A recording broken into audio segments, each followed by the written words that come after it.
Thank you so much everyone who reached out to me the last day or so. There's obviously been a lot of dogpiling, and it is what it is, and incitement and the whole thing, but it's fine. It's no big deal. I got no hate for anybody. And regardless of what your stance is on anything that's gone on the last day, no hate for you, and no distaste whatsoever.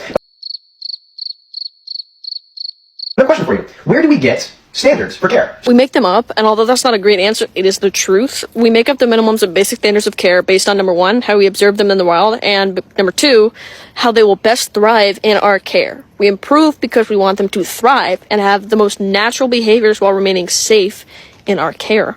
For example, over time, we say, this gecko moves around a ton in his 20-gallon. Maybe we should, do a 40-gallon and see if that works better.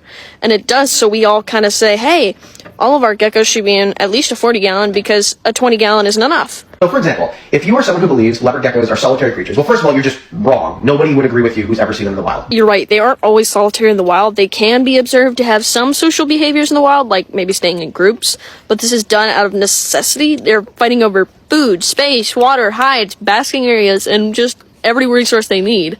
So yes, they can be social in the wild, but they shouldn't be in captivity because it's not safe. We shouldn't have to make our geckos fight over resources just because we want to. But if there's something that maybe isn't as black and white, leopard geckos should never be cohabbed, for example.